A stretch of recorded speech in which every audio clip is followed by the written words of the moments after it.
सभी को नमस्कार।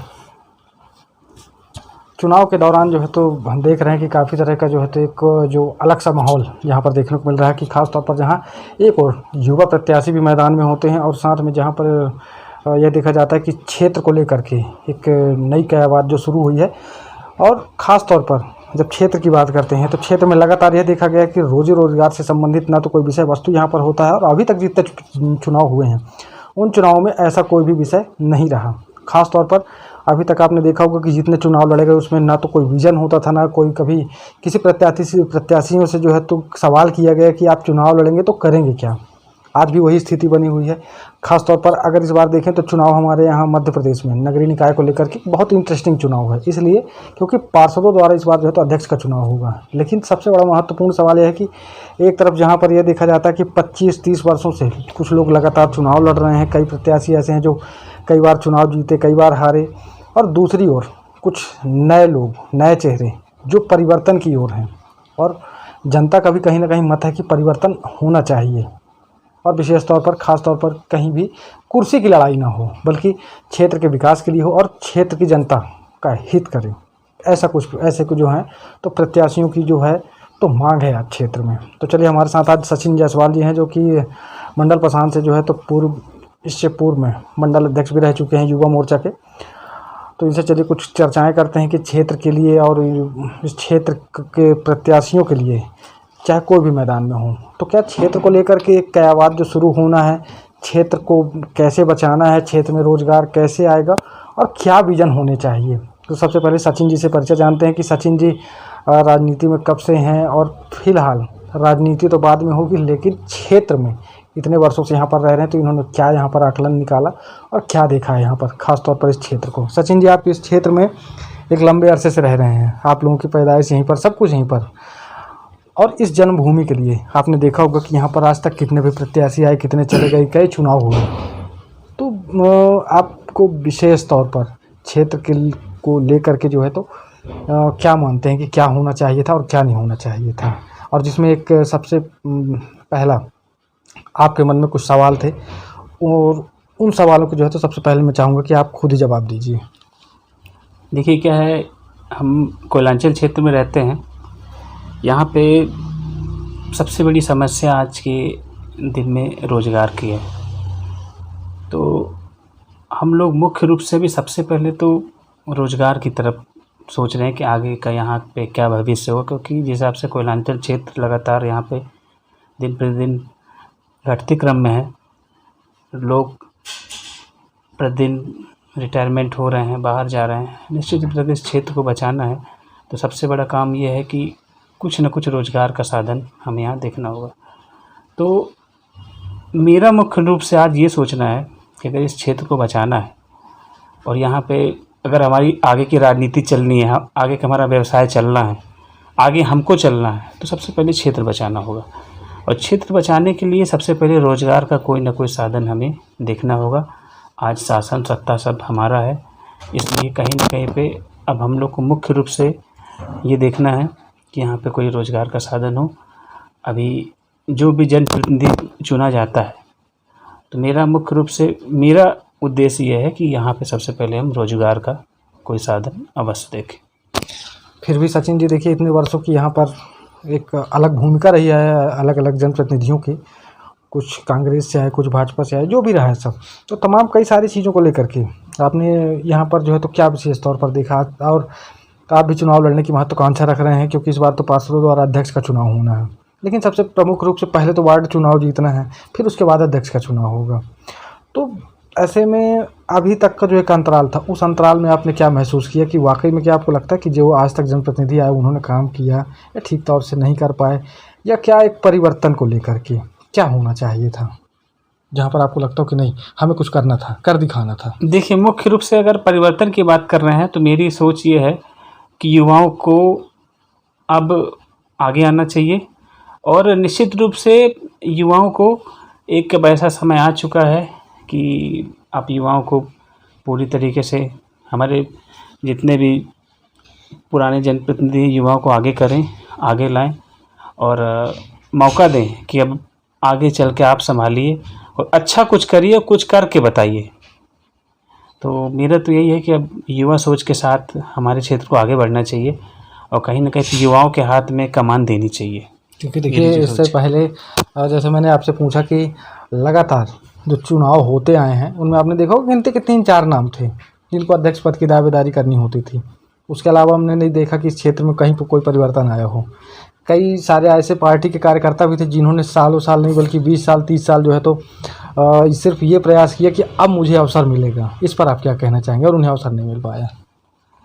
देखिए ये सारी चीज़ें के बारे में कुछ नहीं बोलूँगा, बाकी ये ज़रूर है कि अवसर की जहाँ तक बात है तो अवसर निश्चित रूप से पुराने लोग को लगातार मिल ही रहा है और अब युवा जो उसकी बारी है। अवसर की अगर बात करेंगे तो बिल्कुल है कि आगे आके मेरे को ऐसा लगता है कि आगे आके हमारे पिछले जो लोग हैं उनको आगे आके युवाओं को कमान सौंपनी चाहिए कि आप लीजिए और आप आगे बढ़िए। ये मतलब पुराने जनप्रतिनिधियों को ये बात खुद रखनी चाहिए थी कि जो नए लोग हैं तो उन्हें हमें अवसर देना चाहिए। बिल्कुल नए लोग को अवसर देने की बारी है, बिल्कुल नए लोगों को अवसर देने की बारी है। आपको ज्ञात होगा कि इस क्षेत्र में जो है तो जैसे आप यहाँ पर के एक व्यवसायी भी हैं, पूर्व में नेता भी रह चुके और अभी भी नेता हैं, लेकिन एक जो नेतृत्व होता है क्षेत्र की बात करें या फिर हम अपने वार्ड की बात करें या फिर तमाम पूरे चाहे ज़िले की बात करें, जब नेतृत्व करने की जो क्षमता होती है तो कैसा नेतृत्व करता होना चाहिए जिससे समाज का, आपके राजनीतिज्ञों का और साथ में उन कार्यकर्ताओं का जो है तो भला होना चाहिए?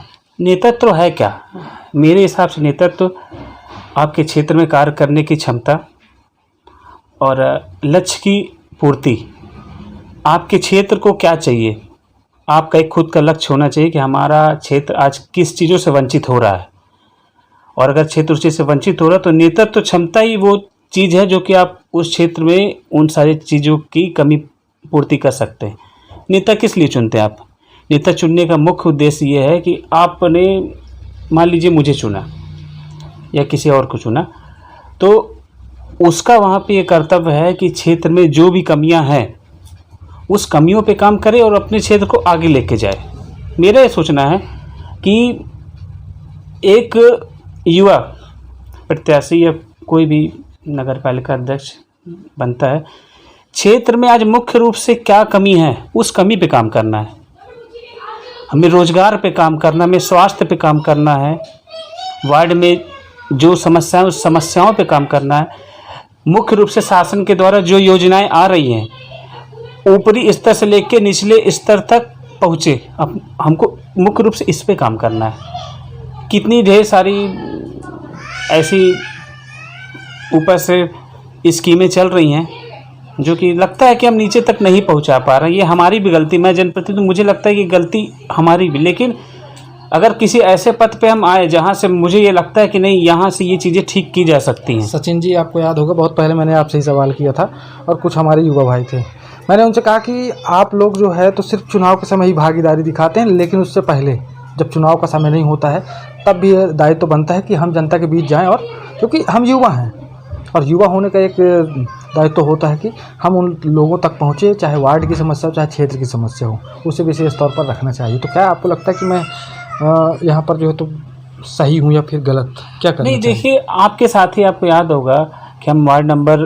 16 में आवासीय पट्टों को लेकर काम किया। उस चीज़ को लेकर मैंने पत्राचार भी किया, मैंने मुख्यमंत्री तक से लेके 10 जगह पत्राचार किया और उसका एक धीरे धीरे एक निष्कर्ष भी मिल रहा है। उसके बाद हमने रोजगार को भी लेके एक पत्र व्यवहार माननीय मंत्री जी को किया।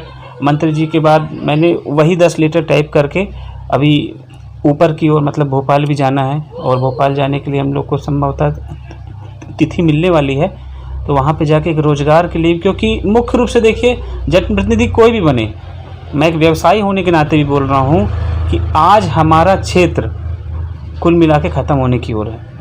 अगर ये मान के चलिए कि कोई ऐसा उद्योग या कोई ऐसा व्यवसाय यहाँ पे ऐसा नहीं लाया गया, तो मुझे लगता है कि आने वाले दिनों की बहुत बड़ी बात नहीं है कि ये नगर पालिका से नगर पंचायत हो, नगर पंचायत से ग्राम पंचायत हो जाए।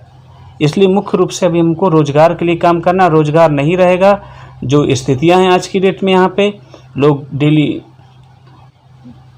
रिटायरमेंट हो रहे हैं, सचिन जी पलायन कर रहे हैं। आगे आने वाली स्थिति में बहुत भयावह स्थिति भी हो सकती है क्षेत्र के लिए। इसलिए मुख्य रूप से इस बार मैं मानता हूँ कि जो भी जनप्रतिनिधि यहाँ पे बने तो मुख्य रूप से उसका प्रथम उद्देश्य रोजगार का होना चाहिए। और मैं ये मानता हूँ कि आप नेता तभी कहलाएंगे जब अपने आप लक्ष्य की पूर्ति करेंगे। तो मेरा मुख्य उद्देश्य है भी रोजगार को लेके, मैं रोजगार के विषय में ही सिर्फ सोच में हूँ कि अगर मुख्य रूप से अगर यहाँ पे रोजगार कोई बड़ा साधन मिल जाता है तो हमारा क्षेत्र बचाया जा सकता है। तो सचिन जी, सबसे बड़ी बात तो ये भी है ना कि देखिए उद्योग की स्थापना तो तब हो पाएगी जैसे क्या है, हमारे पास राजस्व की भी बहुत सारी ज़मीनें हैं, कहीं कब्जे में है, कहीं कुछ है। और लगातार जैसे आपने कहा क्षेत्र के पलायन की बात, तो क्षेत्र की आबादी पलायन इसलिए कर रही है क्योंकि हमारे पास उचित व्यवस्था नहीं है। आपको याद होगा कुछ वर्ष पहले आवासीय कॉलोनियाँ बननी थी। आपने देखा होगा कई नगरीय निकाय क्षेत्रों में कि जहाँ पर आपने देखा होगा एमपी हाउसिंग बोर्ड की कॉलोनियाँ बनी हुई हैं, तमाम ऐसी कई सारी सुविधाएं जिससे हमारा क्षेत्र जो है बहुत कोसों दूर है। ये कालरी क्षेत्र है। कालरी क्षेत्र में मुख्य रूप से देखिए आवासीय चीज़ों की ज़्यादा यहाँ पे है नहीं। ऑलरेडी यहाँ देख रहे हैं कि कालरी के क्वार्टर बहुत खाली हैं। कोई ऐसा अगर रोज़गार का माध्यम मिल जाएगा और राज्य सरकार और एससीएल के बीच एक ऐसी ट्यूनिंग बन जाए कि यहाँ पे एक रोज़गार का साधन हो, तो देखिए आवासीय दिक्कत नहीं है। और साथ साथ मेरा एक सोचना ये भी था कि यहाँ पे जो क्वार्टर्स खाली पड़े हुए हैं, तो मेरे हिसाब से अब जो लोग रिटायरमेंट हो भी रहे हैं, तो रिटायरमेंट होने की स्थिति में एक ऐसी ट्यूनिंग होनी चाहिए कि एक ऐसा माध्यम होना चाहिए कि जो कालरी क्वार्टर यहाँ पे खाली कंटिन्यू हो रहे हैं वो खाली ना हो। जो जिस क्वार्टर में है वो उसी क्वार्टर में रहे। और वैसे भी लीज पे है, क्षेत्र ख़त्म होने की कगार पे है। और मुझे लगता है कि वो अगर जिस हिसाब से सरकार आपको प्रधानमंत्री आवास के तहत मकान दे ही रही है, तो एक राज्य सरकार और उसमें एक ऐसी ट्यूनिंग बन जाए कि इस आवास को ही उसके नाम पे मतलब अलॉट कर दिया जाए। वो अपना बिजली बिल और पानी का वो जो है अपने हिसाब से वो करता है, उसको जमा करते रहेगा। ऐसी कुछ व्यवस्थाएं होनी चाहिए अगर क्षेत्र को बचाना, क्योंकि लोग, मेरे को ऐसा लगता है कि लोग मजबूरी में जा रहे हैं यहाँ से। ऐसा नहीं कि लोग यहाँ से जाना चाहते हैं। अगर रिटायरमेंट हो भी गए हैं उसके बाद भी लोग जाना नहीं चाहते हैं। अगर कोई ऐसी सुविधा हो जाए तो हो सकता है कि लोग यहाँ पलायन नहीं करेंगे। तो कम से कम लोग यहाँ पे पलायन नहीं करेंगे तो रोज़गार का जो साधन अपने जो लोग अभी बचे हुए हैं वो लोग भी अगर नहीं जाएंगे तो ये क्षेत्र वैसे ही चलते रहेगा। तो कुछ ना कुछ इस चीज़ के लिए भी यहाँ पे स्थानीय नेताओं को इस विषय में काम करना होगा। और निश्चित रूप से कुछ मुद्दे मेरे दिमाग में चल रहे हैं जो कि बिल्कुल है कि हम लोग सब मिल के उसका निवारण करेंगे। और मेरी यही सोच है कि एक अच्छी सोच के साथ राजनीति की जाए, क्योंकि ये क्षेत्र भी बचाना है और क्षेत्र बचाने के साथ साथ सबको लेके चलने वाली बात है। ये बात आपने ठीक कही, क्योंकि विगत कुछ दिनों पहले जो है तो सांसद जी का कुछ कार्यक्रम था यहाँ पर, और उस कार्यक्रम में आपके क्षेत्र के वरिष्ठ नेता लाल बहादुर जायसवाल जी, उन्होंने सांसद महोदय के सामने इस बात को हालांकि रखा हुआ था। लेकिन यहाँ पर सवाल ये है कि लगातार आपने देखा होगा कि वर्ष 2012 और आज वर्ष 2022, इस 10 वर्षों में आपको पता होगा कि वोट बैंक का हमारा कहाँ तक पहुँचा। उस समय जब आपको याद होगा 2012 में चुनाव हुआ, उस समय आबादी क्या थी, लगभग 23 से 24 हज़ार। आज आबादी आपकी क्या आ गई है, धीरे से 10,000 का डिफरेंट आया बीच में उस आबादी के आधार पर। हमने आवासीय कॉलोनी की बात क्यों की कि मुझे याद है अजय श्रीवास्तव साहब यहाँ पर होते थे और उन्होंने कहा था कि आवासीय कॉलोनियाँ होनी चाहिए, और वो प्रस्ताव भी हुआ, सब कुछ हुआ। लेकिन कहीं ना कहीं पर जो है तो लोगों ने ध्यान नहीं दिया, और इस ध्यान न देने की वजह से तो क्या ये सारी योजनाओं को लेकर के सरकार देखिए तमाम कई सारी योजनाएं चलाती सचिन जी। और आप ही पर नहीं, मैं उन सभी से सवाल करना चाहूँगा जो लोग आज वर्तमान में चुनाव लड़ना चाह रहे हैं और उससे पहले जिन्होंने चुनाव लड़ा, और वो लोग आज फिर से इच्छा जाहिर कर रहे हैं कि हमें फिर चुनाव लड़ना है। तो मैं विजन ऑफ इलेक्शन तो जानना चाहूँगा बिल्कुल कि यहाँ पर आखिर विजन है क्या। तो आपकी क्या राय, क्या इन सब चीज़ों को जो है तो पुनः मुझे लगता है कि लाने का प्रयास आप लोग करेंगे मिलजुल कर, मुझे ऐसा लगता है। नहीं, मुख्य रूप से रोजगार, स्वास्थ्य और शिक्षा, 3 मुख्य उद्देश्य होने चाहिए यहाँ पे। और उसके बाद वार्डों में साफ़ सफाई और वार्डों में सारी व्यवस्थाएं, अच्छी व्यवस्थाएं हों। मुख्य विजन यही होना चाहिए, मेरे जो सोच है कि आपके वार्ड में जो भी लोग हैं उनसे आप मेरे हिसाब से महीने में कम से कम एक ऐसी बैठक रखिए, या फिर एक अपनी ऐसा बॉक्स रखिए कि उस बॉक्स में उस वार्ड के एक ऑफिस होना चाहिए जहाँ पे उस वार्ड के सदस्य जितने भी लोग हैं वार्ड के लोग जिसकी भी जो समस्याएं हों, मुझे ऐसा लगता है उस ऑफिस में आके उस ड्रॉप बॉक्स में अपनी समस्याएं रखें और उसका निवारण विद इन 15 डेज, जो वार्ड का जनप्रतिनिधि हो या फिर अध्यक्ष हो, विद इन 50 डेज वहाँ पे उसको देख के निवारण करके उनकी साथ साथ रिपोर्टिंग भी की जाए कि यहाँ पे जो कमी है इस कमी को हमें पूरा करना है। देखिए सचिन जी, कोई भी टारगेट बना के जब तक लक्ष्य बना के आप काम नहीं करेंगे, काम की पूर्ति नहीं होने वाली आपने है। कहा कि इस पे जो है तो रिपोर्टिंग होनी चाहिए, बिल्कुल ठीक है, चाहे फिर वो मीडिया के माध्यम से हो चाहे जनप्रतिनिधियों के बिल्कुल। माध्यम से। पिछली बार भी हमने यही किया था, जी। काफ़ी तौर देखा गया कि उसमें हमारा ही विरोध किया गया, जनप्रतिनिधियों द्वारा नहीं विरोध किया हमारा, क्योंकि हम सच दिखा रहे थे। दूसरा, अभी हाल फिलहाल नगर पालिका की स्थिति आपने देखी होगी। आज आप नगर पालिका चले जाइए, एक कर्मचारी भला आपकी सुन ले। एक व्यक्ति, कल ही की बात कर रहा हूँ, राशन कार्ड लेने जाता है, उससे सामने वाला 200 रुपये मांग लेता है। ये स्थितियाँ नहीं, इन सारी चीज़ों में तो देखिए कार्रवाई करनी ही चाहिए। और मैं ज़्यादा तो नहीं बोलता, अगर मुझे इस तरह का भी अवसर मिला वार्ड पार्षद के माध्यम से या कुछ भी, तो आप ये मान के चलिए कि मैं लोगों को इस चीज़ के लिए बताऊंगा कि काम कार्य कैसे किया जाता है। ये मान के चलिए भ्रष्टाचार तो बिल्कुल नहीं होना चाहिए। अगर भ्रष्टाचार हो रहा है कहीं ना कहीं पे तो गलत है, बिल्कुल गलत है। भ्रष्टाचार बिल्कुल नहीं होना चाहिए। मैंने इसीलिए कहा कि वार्ड के लिए या अपने क्षेत्र के लिए काम इस तरीके से हो कि अगर आप किसी भी चीज़ को पूरी तरीके से काम नहीं करेंगे तो काम नहीं हो पाएगा। मेरे कहने का मतलब ये है कि जैसे आप वार्ड का काम करना है तो वार्ड में सबसे पहले आपको देखिए कि इस वार्ड में अपने स्वास्थ्य के लिए क्या है, क्या समस्याएं हैं। स्वास्थ्य के बाद शिक्षा के लिए आपको देखना पड़ेगा, शिक्षा के बाद छोटी छोटी चीज़ें हमको देखनी पड़ेगी।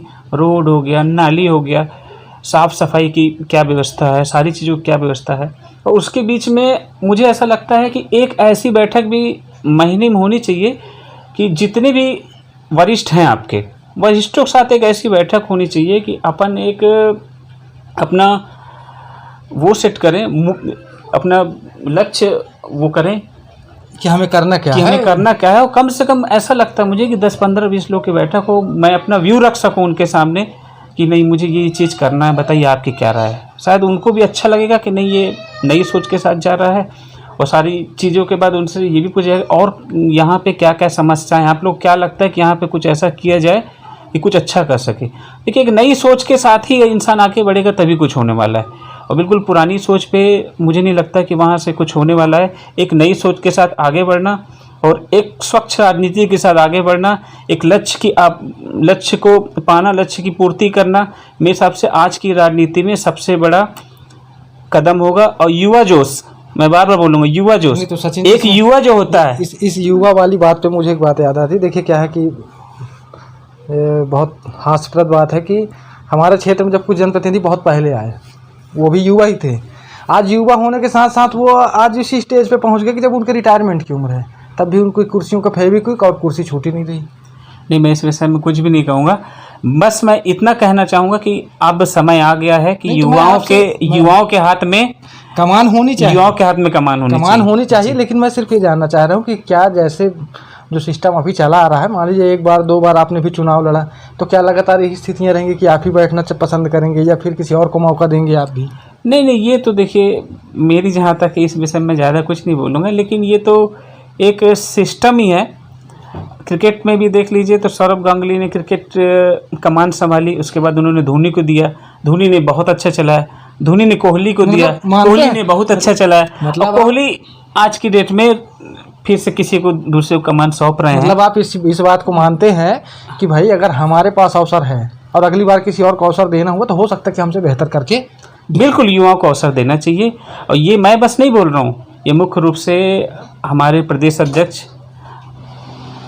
भी बोल रहे हैं कि युवाओं को मौका देने का सही समय है ये। और कुछ कहना चाहेंगे सचिन जी, जो क्षेत्र की जनता के लिए या फिर कुछ युवाओं के लिए या फिर उन जनप्रतिनिधियों के लिए, तमाम क्षेत्र की जनता के लिए? मैं सिर्फ इतना ही कहना चाहूँगा कि एक विशेष लक्ष्य की पूर्ति के लिए, एक विशेष लक्ष्य को सेट करके मैं भी अब राजनीति में कूद पड़ा हूँ। राजनीति से समाज सेवा में कूद पड़ा हूँ। मुझे समाज के लिए कुछ करना है, समाज कुछ करके दिखाना है। इसलिए मैं भी अब इस बार निश्चित रूप से चुनाव लड़ने का मन मैंने बना लिया है। तो किस वार्ड से लड़ रहे हैं आप? वार्ड नंबर 7 से। तो वार्ड नंबर 7 में तो और भी प्रत्याशी होंगे मैदान में। देखिए ठीक है, मैं अपने लक्ष्य के साथ, अपने लक्ष्य को फोकस करके मैं आगे बढ़ रहा हूँ। प्रत्याशी निश्चित है कि वार्ड है, वार्ड में और प्रत्याशी होंगे, लेकिन मेरा मोनो है कि मुझे अब समाज सेवा का भाव रख के और अपने इस वार्ड में कुछ ऐसी चीज़ें करनी है जिससे मैं ये कह सकूं आगे चल के कि नहीं, आपने मुझे वोट दिया था तो मैंने तुम कुछ कहीं न कहीं पे आपकी उम्मीदों पे खरा उतरूं। और कुछ? बस इतना ही कहना चाहूँगा। जय हिंद, जय भारत। तो ये थी आज की हमारी खास चर्चा सचिन जी से, वार्ड क्रमांक 7 से जो है तो एक युवा चेहरा, परिवर्तित और परिवर्तन के साथ यहाँ पर एक कहा जाए कि सोची समझी हुई एक ऐसी योजना जहाँ पर जो है तो वाकई में जो है तो परिवर्तन होना चाहिए था। और ख़ासतौर पर चुनाव होगा तो चुनाव में कई सारे लोग मैदान में होंगे, लेकिन देखना यह है कि किसका किसका क्या विज़न है। सचिन जी ने अपना विज़न रखा, अच्छा लगा कि कम से कम इन्होंने अपनी बातों को सामने रखा। और मैं चाहूँगा कि तमाम वो सभी प्रत्याशी जो चुनाव लड़ने की जो इच्छाएँ रख रहे हैं, हमारा प्रयास होगा कि हम आप तक पहुँचें और आप भी अपनी बातों को हमारे माध्यम से रखें, जिससे जनता सुन सके और जनता को भी अच्छा लगे कि हाँ चलो कम से कम हमारे लिए जो नए जनप्रतिनिधि आने वाले हैं हो सकता है कुछ बेहतर करके दिखा दें। क्योंकि आप लोगों ने पुराना समय बहुत देखा और कुछ अब नया देखने का भी प्रयास करिए। और मेरी भी मनोकामना है कि नए नए प्रत्याशी हैं, नए नए युवा चेहरा भी सामने आ रहे हैं मैदान में। तो मेरे तरफ से भी हार्दिक शुभकामनाएँ हैं सभी को। और ऐसी कुछ चर्चाओं के साथ जो है तो अगली बार हमारी मुलाकात फिर होगी। मैं राजकुमार विश्वकर्मा, धन्यवाद।